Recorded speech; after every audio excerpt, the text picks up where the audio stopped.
Moi je trouve qu'à chaque mouvement social c'est pareil. On finit comme des sales casseurs, prêts à tout, avec un couteau entre les dents, quoi qu'on fasse. Qu'on aille défendre un espace sur une ZAD, qu'on aille défendre, qu'on aille nu debout, quoi qu'on fasse, on finit enfermé dans des images, étiquetés. Ils ont tenté l'extrême droite au début. On a une campagne d'un mois d'extrême droite, il paraît qu'il y avait des fachos et tout, alors moi je suis allé voir, j'ai recherché les fachos, j'ai pas vu de fachos, j'étais là, merde, j'étais déçu quand même, je voulais voir des fachos moi, pour une fois qu'on pouvait les trouver. Et après ils ont parlé d'extrême gauche, bon je suis allé voir, j'ai pas vu les gens que je connais d'extrême gauche, j'ai fait bon, je comprends pas quoi. Après ils ont dit qu'on était antisémites, après ils ont dit bon on a tout été quoi. Et il n'y a pas eu de prise sur ce truc là.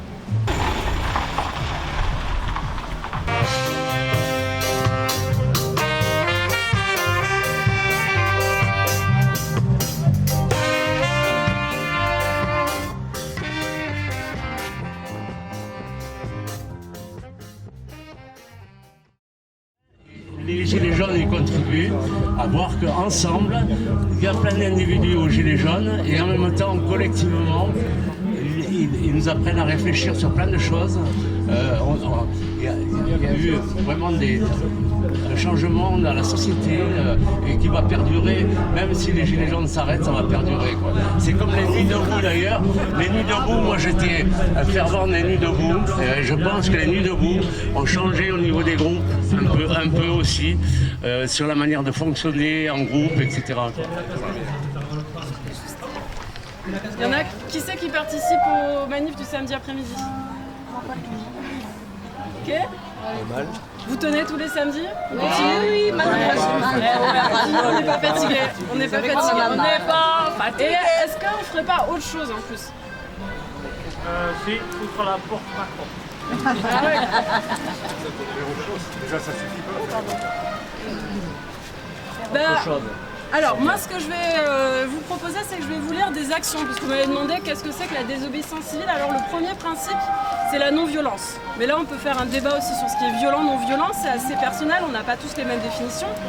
Donc une action de désobéissance civile, il faut savoir qu'est-ce que, avant de s'y engager, qu'est-ce que ça implique pour vous et est-ce que vous êtes prêt à le faire ou non. Et après il faut quand même que ce soit perçu comme non-violent par la majorité des gens, si on veut que ça ait un impact. Ouais, je voulais vous dire quelque chose que dit Servigne, Pablo Servigne, qui est quand même assez puissant, c'est que en fait ce qui s'applique dans la nature, sur la planète Terre, c'est la loi de la jungle. Et ben en fait c'est exactement l'inverse que ce qu'on pense, c'est que dans la jungle survivent les espèces qui coopèrent le mieux. C'est pas chacun pour soi et le plus fort qui gagne. Le plus fort c'est parfois le plus faible, celui qui coopère le mieux. Et c'est pour ça que nous, les Homo sapiens, avec 2 bras 2 jambes, on a conquis le monde parce qu'on coopère, on arrive à se comprendre avec des langages complexes. Et donc ils ont aussi analysé qu'il y a une sorte de tri de l'évolution en fait entre 2 groupes par exemple.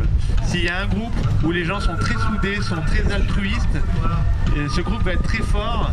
Et si de l'autre côté il y a un groupe où il y a des gens altruistes mais il y a des gens égoïstes, les gens égoïstes vont gagner sur leur groupe contre les altruistes, parce que l'égoïsme ça peut payer aussi, on va pas se mentir, sauf que leur groupe sera du coup moins soudé et du coup leur groupe face au groupe où il n'y a pas d'égoïstes mais où il n'y a que des altruistes, et ben le groupe où il y a des égoïstes il va perdre et du coup il va y avoir une sorte de sélection au fil des années où au final on se rend compte que l'égoïsme c'est peut-être un pari qui peut être gagnant mais sur le très court terme, et en fait sur le long terme on a tout intérêt à être altruiste. Attention, la prochaine prise de parole, elle est de ce côté. Et rappelez-vous, vous avez le droit de bouger si vous changez d'avis. D'abord, dans l'ordre des... Moi, je trouve qu'il y a énormément de choses à faire au niveau municipal. Déjà sur la mobilité.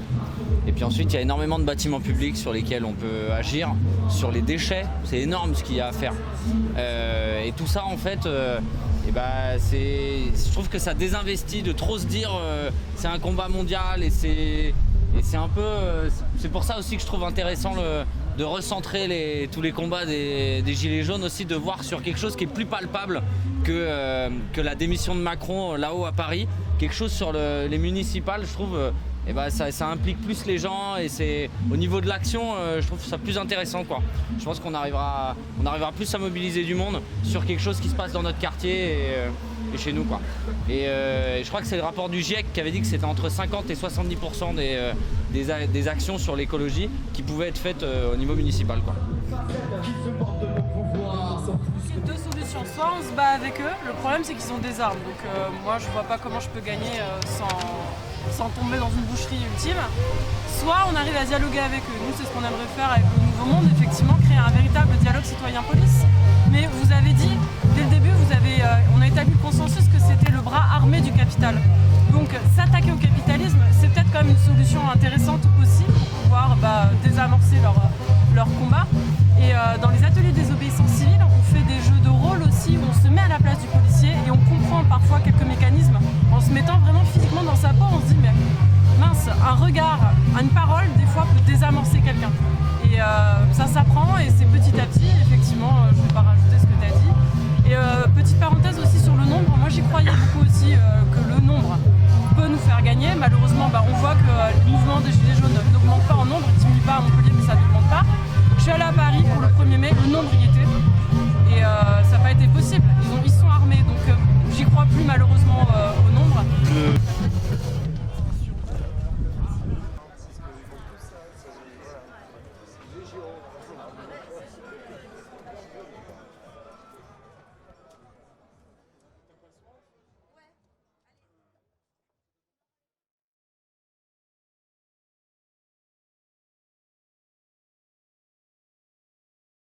Pour moi, ce que je retiens, les deux choses fondamentales, c'est la politisation des masses, la politisation des Français à une échelle jamais vue auparavant, et la socialisation des Français. Et ça, ces deux choses-là, il n'y aura pas de marche arrière en fait là-dessus. Ce sont des graines qui sont vraiment fondamentales, et de là, tout est possible. Et voilà, donc j'appelle à des actions plus ou moins directes, à essayer de concilier les différentes stratégies, à pas juger là mais toi t'es méchant alors que moi je suis gentil parce que moi je fais la paix, je lui casse le pas, tout ça. Macron il se régale de ce genre de division et je pense que voilà le succès de ce mouvement il résidera dans notre capacité à nous entendre entre nous malgré nos différentes philosophies politiques, malgré nos différentes cultures.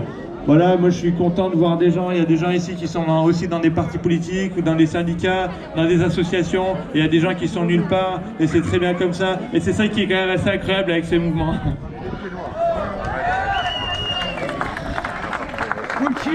Déjà, bon ça dépend pas que de nous, mais bordel les syndicats, les travailleurs, vous en prenez plein la gueule, Macron il est en train de s'asseoir sur vous, liguez-vous. Arrêtez de jouer un peu les divisions. Alors là, je parle surtout des directions syndicales, hein, bien sûr. Je parle pas des syndiqués. Les syndiqués sont gilets jaunes, on les voit souvent les samedis. Voilà, donc c'est important de faire la différence. Et il y a quelque chose qui va vous surprendre aussi, mais sachez qu'il y a pas mal de personnes du côté des forces de l'ordre, du côté militaire, gendarmerie, qui sont gilets jaunes, alors qu'on ne voit pas forcément. En tout cas, ils n'oseront pas nous le dire devant nous, mais sachez qu'ils s'organisent aussi contre Macron, parce qu'eux aussi ils sont méprisés, et je pense que c'est ce qui perdra Macron, c'est son mépris de tout le monde. Donc voilà, unissons-nous avec les forces de transformation, tout simplement. Parce qu'on ne change pas la France sans les Français. Donc on ne changera pas la France sans ceux qui votent Le Pen. On ne changera pas la France sans ceux qui votent à droite aussi. Par contre, on peut changer la France sans les 1%. Les plus puissants, là, vous savez, les parasites qui ne créent pas de valeur ajoutée, qui ne travaillent pas, mais qui viennent vous taxer le fruit de votre travail à la fin. Voilà, qui vous demandent des comptes derrière ensuite. Et qui vous accusent d'être des casseurs quand vous venez casser leur vitrine.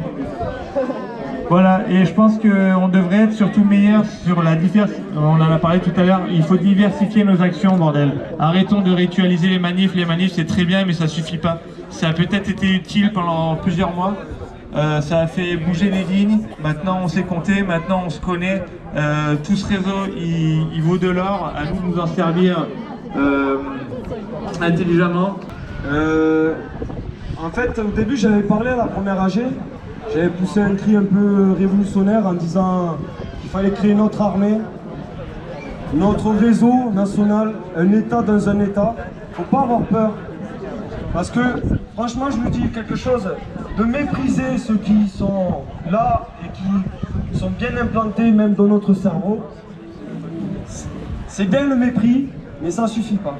Il faut vraiment qu'on crée un État, vraiment qu'on crée un réseau où on peut pouvoir s'aider chacun les uns les autres. Voilà. Il y a des gens qui sont sur le terrain, il y en a qui se battent, il y en a qui sont en prison. Moi personnellement, j'ai failli rentrer là il n'y a pas longtemps.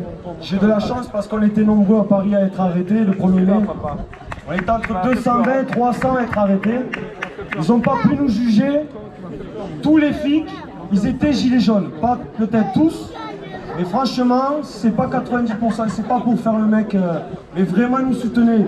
Il y en a même qui m'ont dit, en me ramenant à ma cellule, franchement, même si tu es là pour casser du flic, on est avec toi. On est avec toi. Les flics, ils sont comme ça. Après, moi perso, hein, mon point de vue, les flics, faut rien attendre d'eux. Parce qu'ils sont dans une situation très dure et face au gouvernement directement. Voilà, comme tous les... Voilà. Faut rien attendre d'eux. La révolution, elle ne viendra pas de la police, ni les autres. Ils nous soutiendront. Nous, c'est nous. Il faut créer une base. Moi, pour moi, perso, il faut créer un État en France. Il faut prendre les maquis. Il faut prendre des endroits stratégiques comme ça a été déjà fait. Il faut s'unir, les vieux, les jeunes. Parce que franchement, il faut comprendre notre énergie. Les gilets jaunes, c'est pas on attend de voir pour y croire. Il faut y croire personnellement déjà. Vraiment, il faut mettre ça fort.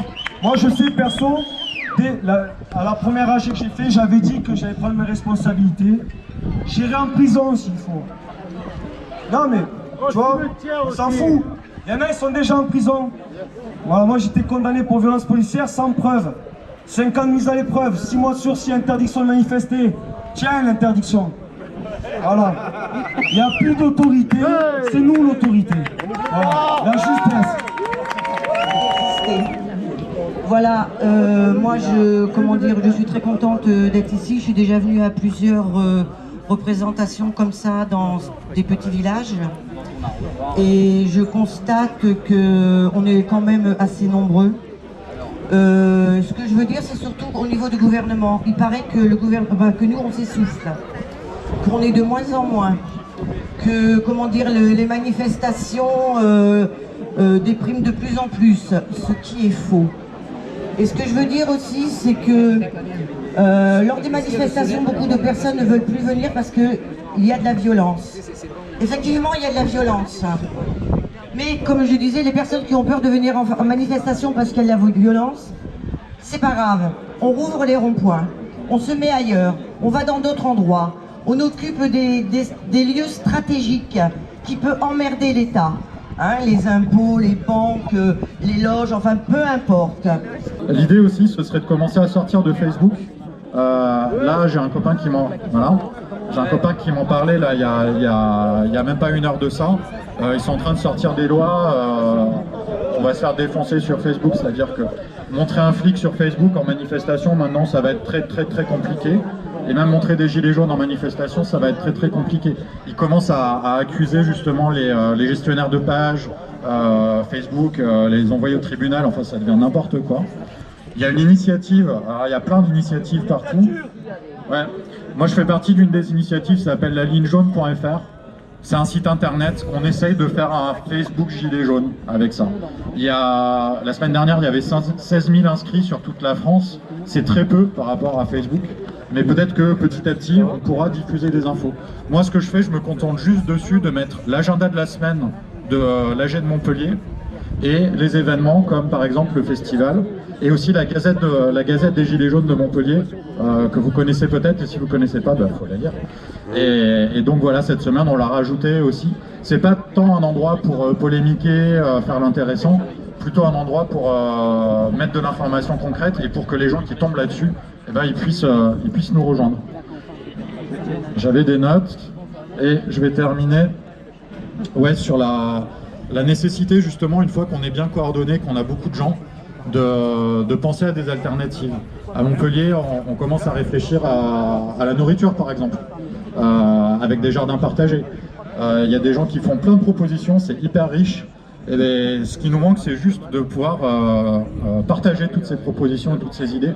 Donc quand on aura fait une coordination digne de ce nom, ben, on pourra justement avoir un point d'info nickel pour que tout le monde puisse avoir accès à ça. Et je termine sur le fait qu'on est dans le sud, c'est avancé, et on est dans une position capitale pour la suite du mouvement. Je pense que tout le monde ne l'a pas vu vraiment venir, mais là, on a toute la France qui vient en fait. C'est des vacances. C'est-à-dire que juin, juillet, août, les Parisiens qui travaillent, les gens même du Nord, etc., qui cherchent un petit peu de soleil, ils vont tous être sur nos plages. C'est un truc de ouf, c'est vrai. Donc ce serait bien, dès maintenant, qu'on commence à réfléchir, et pareil, on se passera le mot pour l'instant, je ne sais pas comment, mais on va y arriver. Peut-être que par l'AG, ça peut être une idée à Montpellier, ou sinon on se débrouillera. Mais qu'on commence à réfléchir à des petites actions sympathiques au niveau des plages, des campings. Pardon ? Plage gratuit le samedi si tu veux. Et, mais qu'on commence voilà, à faire des actions estivales parce qu'en fait j'ai l'impression que tout va se jouer chez nous cet été au moment où Paris s'y attend le moins. Voilà, je termine là-dessus. Et moi, si je pouvais juste vous donner mon point de vue sur les manifs à venir, notamment celle à Montpellier, puisque c'est celle que je connais le mieux, ce serait qu'il faudrait qu'on sorte de nos rituels en fait, parce que nos manifs sont très ritualisés, on fait beaucoup la même chose, dans le même ordre, on attaque au même endroit, on fuit au même endroit.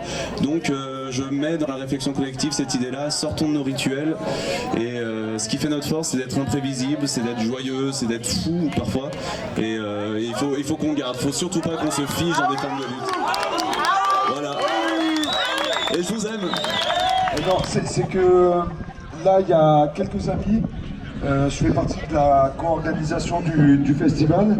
Et j'ai quelques amis qui doivent rentrer sur set. De très chers amis que je tiens absolument à remercier. S'il vous plaît, mesdames. En fait, tout simplement, on n'aurait jamais eu l'idée folle d'organiser ce type d'événement s'il n'y avait pas eu avant une sacrée bande de barges qui en avait organisé un du côté de Sète. Donc là c'est des vraies barges. Faut être un peu fou quoi pour organiser un truc comme ça.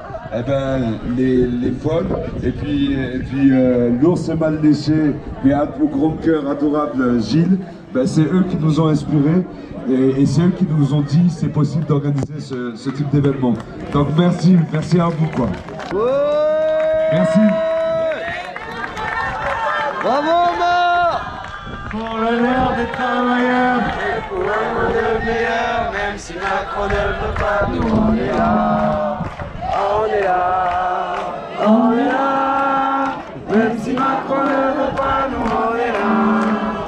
Pour le meilleur des travailleurs et pour un monde meilleur, même si Macron ne veut pas, nous on est là.